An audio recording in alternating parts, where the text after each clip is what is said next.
Morning, Blue Water, and welcome to the Blue Water Backstage Podcast. My name's Tim. I'm one of the pastors at Blue Water Church in Sarnia, here with my good friend and fellow pastor, Scott Stevenson.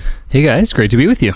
Good to be with you, and we are being brought to you by the sponsor of today's episode, Gorilla Glue. I don't know if the camera can see it or not, but it's right in front of me. I tore a chunk out of our beautiful desk and couldn't find any wood glue, so Gorilla Glue is gluing this thing down. What happened in the last episode that got so intense? Oh man, I missed this. Yeah, we got so crazy that the table just started falling apart on us. Wow. We are glad that you are here with us. And one of the things that I wanted to start by talking about was in the news lately, there has been a lot of talk about empathy. Empathy's been in the news. Part of the reason that it's been going around is that I think as of the time of recording, I think it was 2 weeks ago, that Hillary Clinton, of all people, wrote, or perhaps ghost wrote, had ghost written for her, an article in The Atlantic, talking about how, I think she called them MAGA conservatives or something like that, but essentially how Christians are declaring war on empathy. Yeah, which is kind of strange because we wanted to take a few minutes to think Christianly about empathy. Right. And really it was kind of a hit piece on Allie Beth Stuckey, who's a Christian and a conservative commentator, political commentator, podcaster. I don't know how you describe her, but and Joe Rigney as well. Yeah, and him as well, who have both written books on the idea that, well, the one, Rigney's book is called The Sin of Empathy, right? Yep. And I believe Allie Beth Stuckey's book is, the toxic empathy, this idea, the same idea, right? That this is something that's not good, even though we hear that word all the time now in a positive way. And I just got to say, maybe we should start with some definitions. I don't know what you think, because I had never heard really the word empathy, maybe ever, or at least not nearly this frequently in my whole life until about 5 or 10 years ago. And it's maybe being confused with caring in general and sympathy and some different things. So when someone like Stuckey says, empathy is not inherently a good thing, some people like Clinton are hearing, you think caring is a bad thing. So Exactly. That's not what she's saying, right? That's not what she's saying. I have to say this, that Joe Rigney's response was fantastic. His response was something like, when I heard that Hillary Clinton had named me in her article about empathy, my first thought was that I need to double my life insurance. Yeah. Which is absolutely fantastic line. But listen, so let's start with definitions. And you're right. There's a reason why you didn't hear about empathy from before the past, whatever, couple decades, however long it's been, is because that word was not a word. It was not a word that was in use prior to that. Yeah. Sympathy and compassion and kindness got us, real far. And then all of a sudden we needed the word empathy. Right. And sympathy is you break the word down. It comes from, sim, and then that we would use with syncopated, or what other words, like syncretistic, or it means together, right? Yeah, like with, right? Yeah, with. And the second part of that comes from pathos, which is to feel. So sympathy means to feel with. Yeah. And empathy. So you bring up a good thing. Let's define terms. Yeah. And I'm really, really big on defined terms. If you must be a logic teacher or something. If when people talk about empathy, what they mean is to feel with someone or to have compassion on someone. We love that. I'm all for that. All for that. This is a Christian idea. Yes, this is very good. This is our idea. This is Jesus' idea. However, if by empathy you mean something bigger than that, which is what the word has come to mean in many respects, and this is what Clinton was talking about. So here's how I describe it, and I stole this. I haven't read Allie Beth Stuckey's book. I have read Joe Rigney's book. Highly recommend it. I think it's very good. There's even some secular writers that are writing on the same thing, though. That's right. That progressives are open to listening to them on the same idea. But as soon as you attach a Christian label to it, it gets tossed out. But I haven't read Stuckey's book, but I've seen her interviewed and talk about it many times, and I think it's pretty bang on as well. Yeah, I agree with that, absolutely. So here's how we need to think about it.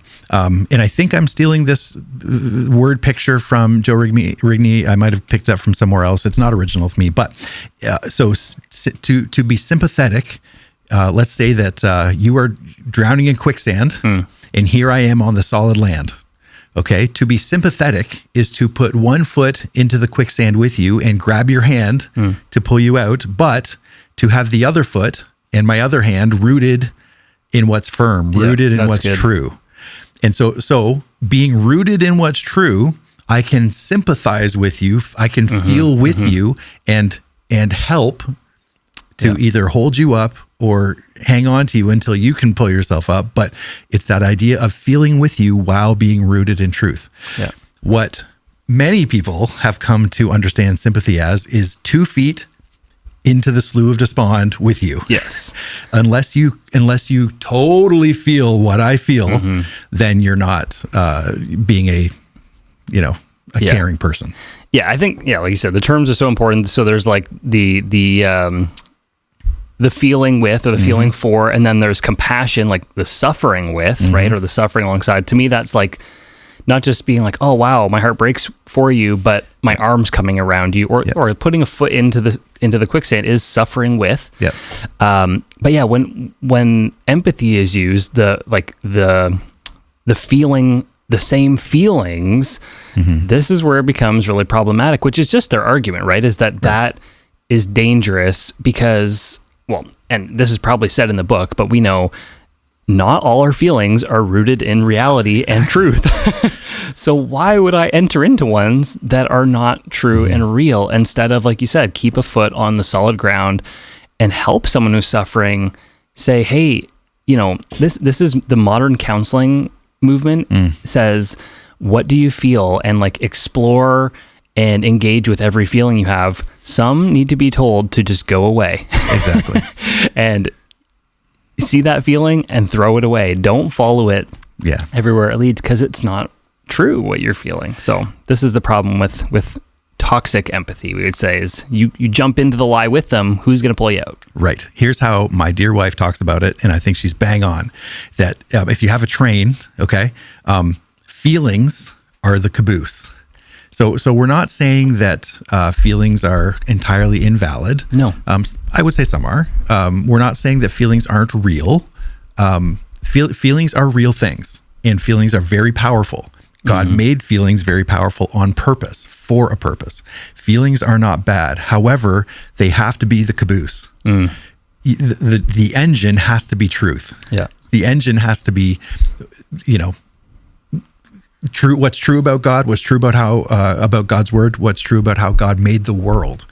And when the feelings are the caboose, and when truth drives them, feelings are an amazing, powerful thing. But to the point that you just made, reflecting what you just said with another illustration, when the feelings are the engine, and can we just say, boy, do I see this slipping into the church? I don't want to say blue water, but I'm not saying not blue water, but I'm saying not just blue water, but the Christian church as a whole, the evangelical church as a whole. I'm seeing this slip in, this let feelings drive you, and boy, is it dangerous, especially under the guise of compassion. Yeah, and the way certain people on the left frame this really tricks Christians, and this came from some of their interviews with Stuckey and Rigney, is that like they're questioning our compassion. Right. And so they kind of trap you to like, well, if you really cared, you would support these policies and you would enter in, fully into the experience of another. And if you don't, then you're not a caring person. Right. And a lot of Christians don't have enough steel in their spine, maybe, that when you start poking at their compassion, this is a Christian virtue. Emotional manipulation. They think, well, I got to double down. I got to support. I'm not enough of an ally, I guess, because I'm not deemed compassionate. And what a terrible thing to be not deemed compassionate, right? So, I've said this before on here, and I stole it from someone, and I don't even know where, but I love the quote that feelings are good gauges and terrible guides, right? Yes. So like you said, that's gold. Real, valuable, we should acknowledge them, but also they're not all connected to true things. That is true. All. Hey, Producer Bob, we need to get that quote in like big block letters just behind us on the wall, so it can stay there, so that every time Scott references that, he just has to point. Oh man. Hey gang. Yeah. Then I can stop repeating myself. No, that's good. But, it's gold. It's gold. And we got to remember they give some great examples in these interviews of like what toxic empathy does is lead to, she says, for example, like if it leads us to affirm sin, validate lies, or support destructive policies, that's why we're concerned about this. Because Clinton is like, why do you guys care about empathy? This is good. Well, because something like the trans ideology, for example, just pulls people completely in that empathy means, validating a lie or affirming these policies, right? And dangerous. To be both feet into the quicksand, both feet into the slough of despond, instead of being rooted to. But the title is off-putting. Like empathy is a sin. Yep. Like when I first heard that, I was like, oh wow, like what is he trying to say here, right? Yeah. And that kind of shocks you, but the argument is like really solid and biblically solid. Yeah. And so again, just to make sure they heard us in the back, if when people say empathy, if they mean biblical compassion, we have no war with that. The issue is, and even the title of both of those books, it's not that all empathy is toxic, but empathy can get toxic. Mm-hmm. It's not that all empathy is sinful, but empathy can be sinful. Yeah. And so we need to make sure that we get the cart before the horse on that. We need to make sure that the engine of truth is before the caboose of feelings on that. Yeah. It's one of those terms now that's so kind of nuanced. Like what do you mean by that? That we should maybe just abandon it and go back to compassion and sympathy. Right. Those words seem to serve us pretty well. But yeah, we do have that, especially that word sympathy. It literally means the same thing. It's a perfectly good word. Yeah. I do have to say that I thought it was hilarious. Whoever thought that Hillary Clinton was the one to write that article, and she comes off as like, that's not the type of Christianity that I know. Oh, Hillary Clinton's a Christian. I didn't even know that. I mean, I guess she's a progressive Christian, and so she's defining the terms the way that she wants to, and I guess that's the way that progressive Christians tend to roll. And the thing that's interesting about that is what in the clip you sent me with Joe Rigney, like he acknowledges, hey, like, we don't have to be afraid because the base she's appealing to, this progressive Christian base, like doesn't really exist anymore. Right. This is a dying church movement. And so it's being catered to Christians like Hillary Clinton. Well, there's not a lot of them kicking around these days or that are pursuing their faith with passion. That's why so many churches are closing, right? So yeah, that's fair. And there's a reason why churches are closing, and it does come back fundamentally to ideology, but really the fruit of that ideology, check out the transition here, is because many Christians have stopped being clear about communicating their faith to those around them. Yeah. Talk to us about that. Yeah, absolutely. Like, I think, well, there's lots of barriers and lots of things we could talk about in terms of sharing faith, but one of the things is like, do Christians actually know how to articulate the gospel in the first place, like in its totality? Yeah. And then we can talk about, overcoming fear and methods of sharing and all that stuff. But I've been really moved of like, if you took a poll in a lot of our churches today and said, who feels comfortable standing up and sharing the gospel, explaining the gospel, there could be a lot of kind of portions shared or things kind of left out and that kind of thing, but sharing it completely and clearly is maybe not as easy for many of us as we like to imagine until the moment comes.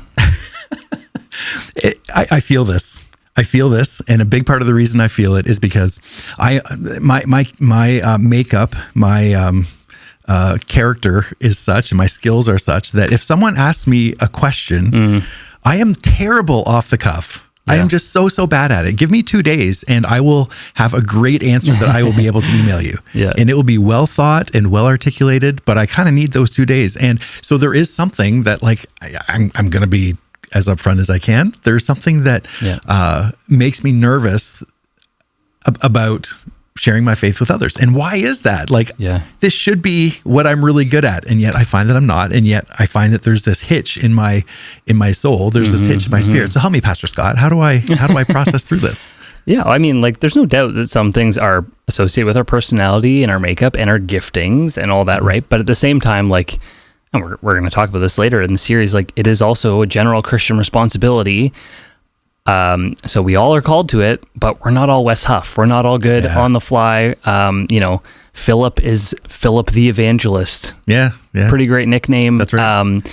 Paul seems like he's actually not as eloquent a speaker as Apollos and other people, right? So we're called to be faithful as we are able and gifted and given opportunity, but sometimes, you're in the shower a week later and you're like, oh, why didn't I say that? And I've got some doozies of botched opportunities, just like that, where I'm like, you idiot, why did you not see that was a clear path? And we'll talk through. I think it's important to share the positive stories that any of us have had sharing the gospel, and also the really, really bad ones, because even if you have a really bad experience, you can celebrate that you took risk, you can celebrate obedience, and you can encourage your brother or sister that we are stumbling our way through this imperfectly, but we are stumbling forward, hopefully. That's right. Is kind of that's thought, right. So what does the word gospel mean?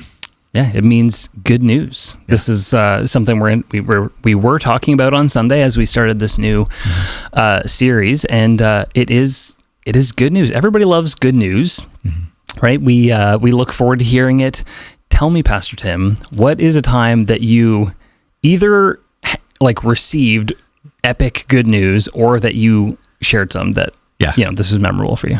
Yeah, I think I know what you're going to say. Yeah, I just want to say this first, that the translation of the Bible that I'm reading through in my yearly Bible reading this year, it is interesting because it never renders it gospel. It always renders it like good tidings or glad tidings, I think is how it and as I've been reading through the New Testament, it is super interesting where my brain just wants to insert gospel and to see it on the page. Oh, no. This is good news. This is glad tidings. This is what this is. That's kind of a better modern English translation, right? Like, we're used to what gospel means, but that isn't in our vernacular really anymore. Yeah. No, that's true. One of the things, the instances that I was thinking about was not this past Christmas, but the Christmas before.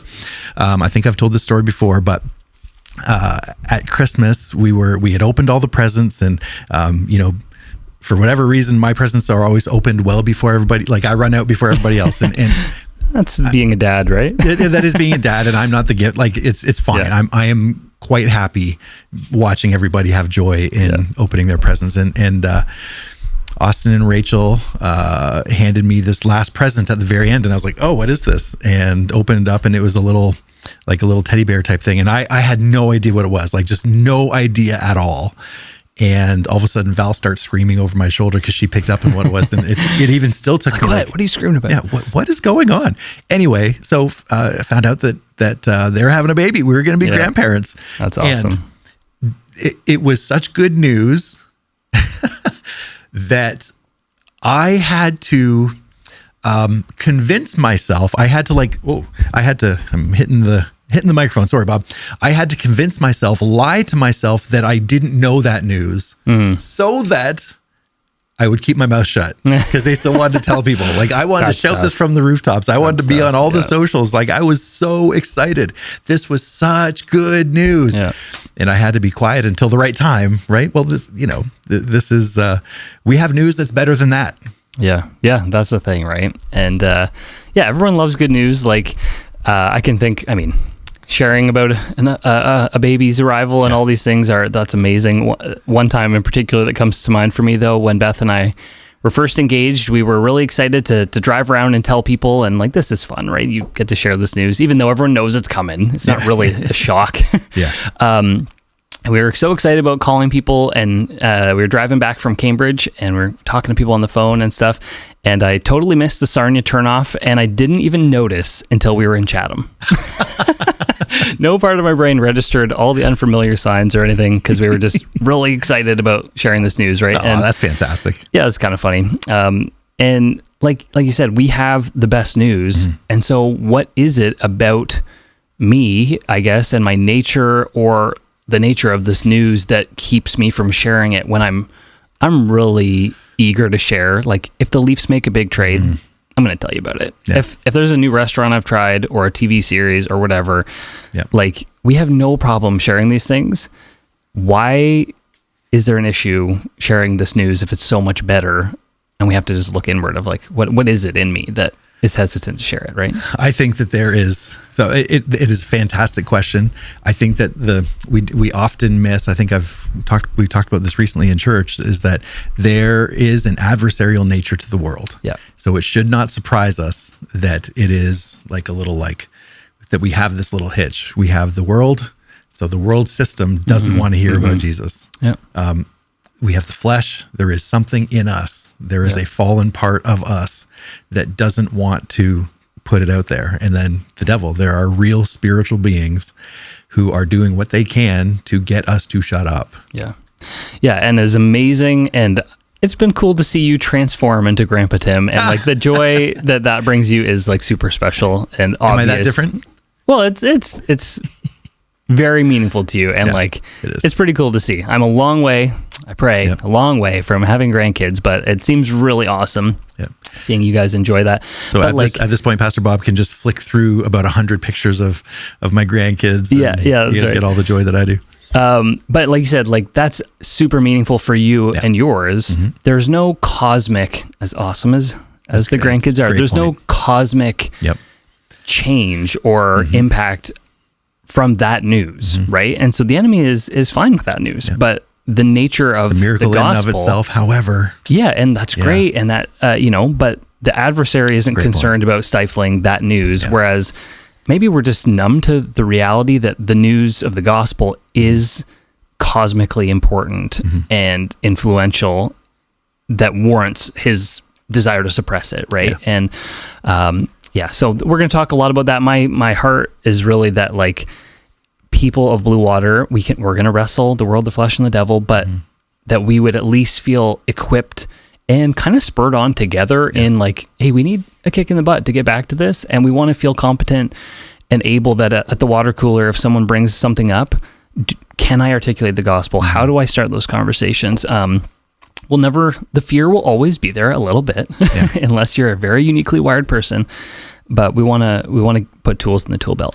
Do you think that there is a kind of a perfectionist slash self-sufficiency thing where we may even give lip service to this thing where, like, oh yeah, God's going to do his work. God's going to call those who are his own. But we really kind of do think that this is kind of on us. And it's up to me to have all the answers. Yeah. And if I don't have all the answers, then, I have failed in my mission. If it's up to me to actually win this person instead of giving that to the Lord, our job being the scattering of the seed, his job being the reaping of it and the growing of it. Maybe we don't feel like we are equipped. Do you think that's part of it? I think that's part of it. Like, no one wants to say the wrong thing and screw it up, right? Or we worry like, man, I got to just say this the right way to convince them. Right. And I don't think any of us go around consciously saying or out loud saying, it's my job to save this person, but we definitely live like we think that.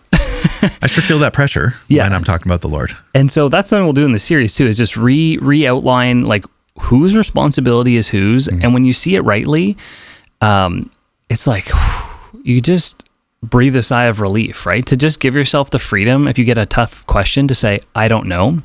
Let's find out together. Or, just trusting the Lord to use your broken, bumbling attempts. Man, people have gotten saved through some pretty awful gospel presentations, right? So we don't need to go down that road and give examples again. Recently. But, right, so he can use anything. Yeah. And when you acknowledge that and live in that, it actually is super freeing, because you can just trust him, and he promises there will be some that respond, right? And so we just faithfully do our part, even if it's messy and feels like it goes against every antisocial being, part of our being. Yeah. We're called to do what we can. There's this one famous moment in history that has kind of gone down in church history, especially Baptist church history, as this kind of real key moment when in England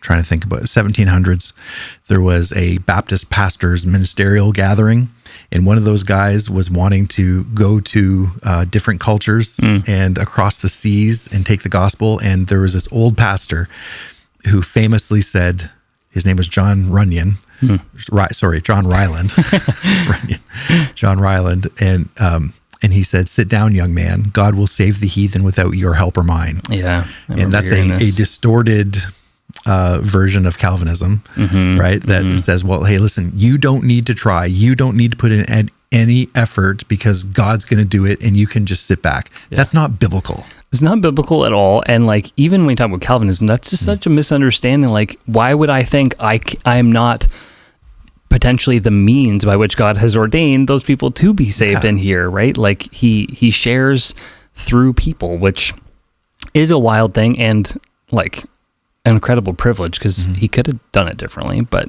he chose to make it our mission to help share the news, right? So and so there is this aspect that we need to, like, it is our joy, it's our privilege to be a part of what he's doing. We need to put some effort into this. Yeah. And something that, I mean, you've probably seen this too, but there's something really special. Honestly, almost all of the times in recent years, not always, every now and then, there's a really special privilege that I've had to be part of someone's conversion moment. Yeah. But like almost always these things are happening, and people are letting me know about it or hear about it after the fact. And like, I kind of love that because there's something really cool about maybe even a longtime believer or a new believer saying like, I led my friend to the Lord, or I was there and we prayed together, and like, they didn't have to call me and say, what do I do? Can you come talk to my friend? And you see the joy that brings someone else if they shared in that moment. And like, kind of like when someone baptizes their child or their spouse or their friend here at Blue Water, we could do that. But what an awesome privilege when you can see the joy it's brought someone else. So and like, what a great point. We want everyone to have the tools in the tool belt that they can see that happen in their life without the pastors needing to swoop in. Not that we're pros of this by any means either, or I'm sure not. Yeah. But anyway, that's the heart behind it. I have been thinking to myself that, okay, so in the past couple of years, so if you've been around Blue Water for a while, you know that gardening is one of my things that I like to do. To your point, there is something about pastors that really like to see things happen without a bunch of work from us. You right? told me that, like that you can kind of control the results of something, because you're saying people aren't easily controllable. Well, yeah, it's not even a matter of control. It's just like sometimes it you know, I'm sure you can relate to this. Sometimes it feels like if I'm not driving it, then it's not going. Sure. Right. But with a garden, you put the seed in, and God does his thing. Yeah. Right.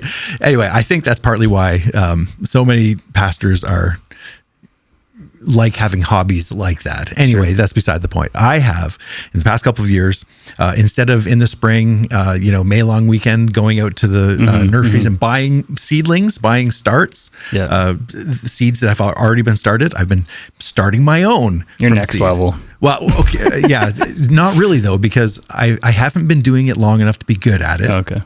And I also don't always have the attention to detail where I've put the work in to actually get good at it. So my results are pretty mediocre because I haven't put the requisite work in. Yeah. And there is some parallels with evangelism here. There is some parallels with like, hey, if you don't actually put the effort in, then don't really be surprised when the results that you're looking for aren't necessarily there.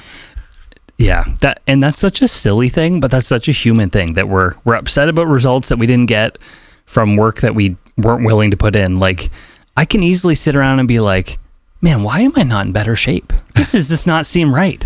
Or like when we were overseas, and often, because I'm weird, I'll be like, why am I not fluent in Arabic by now? I'm disgusted with myself. And it's like, well, how much time have you put into this? Well, I guess I shouldn't expect results from, and you're better than the rest of us at the language piece. Well, it's okay. But I can look at my neighborhood and be like, why hasn't revival broken out? Yeah. And I can be all frustrated about that. And it's like, well, how often am I sharing? Right. Yeah. Don't they see my Blue Water hoodie with it's all about Jesus on the back? Why has revival not broken out? That should be enough. Yeah.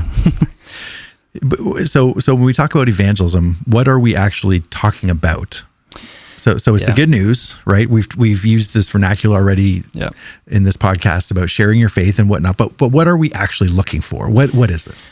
We're looking to share the actual truth of the Christian faith. What does it mean to be a Christian? What is the heart of my belief? So instead of sometimes we get caught in giving snippets, and there's a place for cultivating by. Not every conversation with your coworker is a full gospel presentation, but to evangelize is to share the good news about what Jesus has actually done, who he is, what the Bible tells us about him, that he paid for sin and rose again, like the whole picture of it all, that we need a savior. That is sharing the gospel. Okay, for me to say. So got it. So I got it. Like I need to give intellectual consent to the fact that this Jesus guy lived a couple of thousand years ago. Okay, so good. Am I down? Like, am I good now?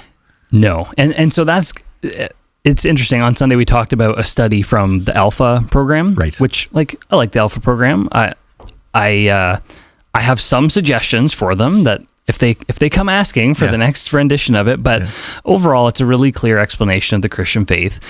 And they asked a lot of people who lead the study, church leaders, about their goals with it. And the stats, if you remember from Sunday, were that 46% of people leading Alpha, church leaders, either agreed or strongly agreed that sharing faith or the Alpha program, sharing with the goal of converting someone from a different religion or no religion at all to Christianity is wrong. And that's mind-blowing. So why? What is the problem with that? Well, I guess the idea of conversion is like a dirty word, right? That they would say, perhaps I didn't see the whole survey. 28% of people said the goal would be that someone would come to know and follow Jesus as Savior and Lord. And in between that, I guess they're saying, intellectual assent, being open, coming to church and sitting beside me, tolerating my view.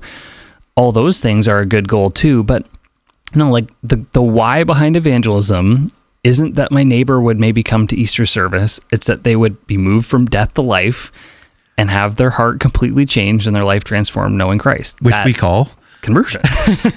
Yeah. And maybe it's become a dirty word and that people assume it's being forced upon and maybe, through church history or whatever, maybe there's some bad associations, but the word by nature is perfect. Conversion. We want people transformed because of relationship with Christ. And it's okay to say that and be clear about the goal. No one likes a bait and switch anyway. Sure. But it has become a dirty word. Even in our legislation, the conversion as a word has crept in there in a negative sense and even a criminal sense. Conversion therapy, right? And the concern with that is that the therapy gets left off, but the conversion is still criminalized. Yeah. And we haven't reached that point yet. There are many countries around the world where that is the thing, where proselytizing for the point of conversion is illegal. Yeah. And if and when that day comes, what is the duty of Christians? The duty of Christians is to say, thumb your nose at the powers that be, because Jesus is Lord, and his lordship is what we need to convert people to, right? Right. I think conversion has baked into it some sense of, for people anyway, who misunderstand it, it carries some idea of against their will. And that isn't it at all. That's not possible when it comes to Christian faith. You can't force someone into relationship with Christ. You can force them to put their hand up with the threat of hell or something like that, or even by force. Yep. But that isn't what the Bible talks about when speaking about conversion and transformation, right? So, any feeling of that against the will part that's been associated with the word, we need to call that out as that's not what we're talking about. That is not what we're talking about. And I got to insert my a story from my favorite character in all of history. Bob, can you guess? We're back to Alfred the Great. Everybody drink. But this great story about Alfred the Great, who came out and did battle against one of these Viking warlords. Oh man, I should know it by now. It's on the tip of my tongue. Starts with G. Oh. And ends with Uthram. Yeah, Guthrum. Yeah. So, this Norse invader and the Vikings had put Christian kings. They had dedicated them to their gods time after time, and Alfred finally won this big battle against him. And he said, "Well, you have dedicated our kings to your gods, and I'm going to dedicate you to my God." And so he baptized him. And so he baptized this guy Guthrum and a bunch of his thanes, a bunch of his other leaders. And to the point that you were just making, like a bunch of those guys didn't convert. Yeah. They were threatened by threat of the sword that, you're going to convert to Christianity. Right. They clearly didn't. However, interestingly, Guthrum did. Yeah. And there's going to be this great day when, we're going to be in heaven, and I think we're going to see Guthrum and Alfred arm in arm. I don't know. And both of them giving glory to Jesus. And I think that is going to be absolutely fantastic. What a great story. Pastor Tim's going to be first in line to sit next at the feasting table to King Alfred. And so here's a question. Yeah. When we talk about evangelism, and we're going to talk about, how do you do this? Make sure we understand clearly the gospel for ourselves, all this kind of stuff. What keeps us from doing this? But someone may wonder, like, is there a purpose in this? This isn't the 50s anymore. Is our culture too far gone, too pagan, too uninterested, whatever you want to say? Like, is there a point in sharing? Is anyone listening? Yeah. What do you think about that? I think that there are a couple of really significant passages in the Bible that would speak to this. One of them would be in the Old Testament when Elijah, and I'm pretty sure it wasn't Elisha, I'm pretty sure it was Elijah, said to the Lord, like, hey, like, I'm the only prophet left. Yeah. And God's answer was, no, I have people, and I know the number of them. Mm-hmm. So in every culture, God has a people. One of the promises is that at the last day, someone from every tribe and tongue and nation is going to be represented at the wedding feast of the Lamb. And we can look forward to that. It's to the point we talked about earlier, it's not our responsibility to bring in, to make people Christians. Right. It's our responsibility to spread the gospel widely, to spread it broadly, and then God does his thing. So is our culture too far gone? It might be. But that doesn't matter. Mm-hmm. That doesn't matter. We speak for Jesus, and we leave the results up to him. Yeah. And we can glory in that. We can rest in that. We can sleep in that. We can sleep like a good Reformed brother or sister who leaves the results up to God. Yeah.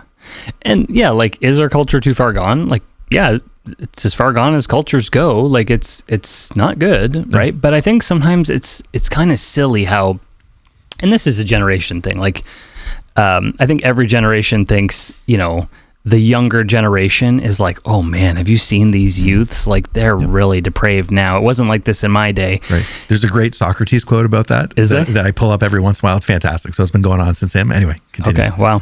And I think, like, how silly is it that we would think it's worse now than in the first century? Like, if you read anything about Roman culture in the empire in the first century, in the time of the apostles, in the time of Jesus, it is hard to even read. It's so depraved. Like, we are in a bad state of things now, but especially in terms of sexual immorality, like, it is horrible. And how silly is it for us to think, like, they had it easier back then? No, like, God was moving and has been moving all through history in cultures that, oh man, like, would make us blush how depraved they are. And that didn't stop nothing. And it's actually cool how in each culture and their own challenges, God has created opportunity for the mustard seed to flourish, right? Like, as a language nerd, I think it's really cool that even in that depraved Roman culture, a road system, a common language of Koine, Greek, right? And persecution of the church. This is what helped the good news spread in unprecedented ways. And it's interesting to think, what are those, even the fact that you can have a podcast or be Justin Bieber and mention Jesus and 300 million people hear you, like, fill in the blank, the Charlie Kirk Memorial. What are the things in our culture that are those inroads that, as messy as it is, there's still opportunity? Just kind of need to think about. And it's never going to be easy because, again, the adversarial nature of the world. It's always going to be, like, even I was reading about the First Great Awakening with another one of my heroes, George Whitefield. Thousands and thousands of people coming to Christ under his ministry. Right. And he had to face such tremendous opposition. He started preaching in the fields because he got kicked out of the churches. The churches literally kicked him out. Wow. There's this amazing story about he was at a fair preaching, and some dude climbed up the tree behind him and pulled his pants down and mooned everybody, and everybody was laughing at it, and he didn't know what was going on. And then he turned around and saw it, and pointed to him, used him as an illustration of depravity and whatnot. But even these guys, like we think about the First Great Awakening. Wow, I would have loved to have been alive at that time. I would love to see God move in that way. Well, they didn't have it easy. Yeah, there was a cost. Oh man, if you ever feel like we have a hard go preaching 2 services or one, or the distractions that we could have in a service here, and you read about these guys and how many times they were preaching in a week and having to deal with those types of distractions, like, wow, it's reminds me of when you guys went and preached in prison. Yeah. Just over and over and over. Yeah. That's great. So here's one last thing. When we talk about evangelism, we go right to, well, that's either my thing or it's not my thing. Yeah. How do I feel about this? And there is the question of, like, is evangelism a spiritual gift? Like, is this something I can leave for the extroverts out there who love meeting new people and never afraid to have a conversation? Like, you're a massive extrovert, I know. Yeah. I'm not, and I have Bethany in my life, who's my social, help in all these things. She loves talking to anybody, but that's not my bent. Can we just leave this to the extroverts? Is it only something for people who have the gift? Like, what do we do with that? Oh, how I wish in some ways that were the case. Obviously, you're being sarcastic with me being an extrovert. It would be, in one sense, so much comforting if I could sort of pass off and leave that responsibility to someone else. But I would be deprived of so much joy, like so much joy. And certainly, evangelism is a gift. You talked earlier about Philip the evangelist, right, yeah. And Pastor Matt upstairs right now. He has the gift of evangelism. It cracks me up how he starts to twitch if he hasn't led someone to put their faith in Christ in the past. If he gets to 2 or 3 weeks or a month, he literally starts twitching. But as much as that is a gift, it doesn't mitigate my responsibility to speak for the Lord. Yeah. Yeah, like a lot of the gifts are just general Christian responsibilities, right? There's different measures of gifting, obviously, but like, we're all called to be merciful. We're all called to have faith. Mm-hmm. We're all called to move chairs around at church sometimes, right? But this is no different. So let me throw this to you. How does evangelism and the need for evangelism affect your prayer life? How does it affect my prayer life? Well, so one of the things we're going to talk about in this series, and I really like this quote too, that outreach begins with upreach. So, like, that's great. The idea that I should be praying for opportunities. I shouldn't just hope that they happen to me, but I should actively be praying, Lord, would you give me chances to share? Yeah. Would you bring me in? Like, it's different for us. We don't work with non-Christians, right? So like, Lord, would you bring people into my life? Would you bring opportunities? So praying, I really believe when you pray for organic opportunities, everyone wants it to be natural. Right. I want this to be natural, not awkward. Well, pray for those opportunities, but then I also do have to sense them and have the courage to walk in them when they come along. Awkward or not. And every now and then the Lord throws you a lob, and I have some cool stories of that, and also some really awkward ones. And but I think it does start with prayer. Like, am I praying for the people in my life who don't know Jesus to come to know him? Mm-hmm. And man, it's been cool for me lately to see some people stirring. They're maybe not there yet, but they're stirring, they're curious, and some have come to faith who have been prayed for decades. Yeah. And this is what we talked about a few weeks back, like praying for the late rains on the seed kind of thing. Like, people have labored for their loved one for years sometimes before the Lord has brought the salvation moment, right? So I think prayer is a huge part of it. Mm-hmm. Yeah, there's been times at Remix where we've been scared to death doing street evangelism and praying, and the person who doesn't even know what we're trying to do brings up Jesus before we do, right? And it's just like, it's so simple, but we have to remember, like, he does answer prayers. Yeah. He hears us, right? And can work. So, yeah, no, that's great. And prayer is so important. And if we're doing nothing else, I think we will see our hearts and our own affections changed if we genuinely pray about this. Yeah. Yeah. And in this series, we're going to try to challenge all our people, and myself included, you included, like, to think of real names and pray for those names as a church congregation every week for at least 4 weeks, if not longer, and see what the Lord will do. I have been, and I am very excited. I'm thankful for all the work that you've put into this. I'm really looking forward to this series, and it is my prayer, just talking about prayer, it is my prayer that this is a revolutionary, transformative type of series for our church, and I'm really looking forward to seeing how God is going to use it in our church body as a whole, and in our individual relationships and whatnot. So, amen. So we are so grateful that you have spent some time with us. Thank you so much for listening. If you wanted to reach out to us and connect with us at all, you can send an email to office@bluewaterbaptist.ca. If you want to, you can tag like backstage or podcast or something on there, and it will get to the right spot. That's office@bluewaterbaptist.ca. Thanks so much for listening. My name's Tim. I'm Scott. You are loved.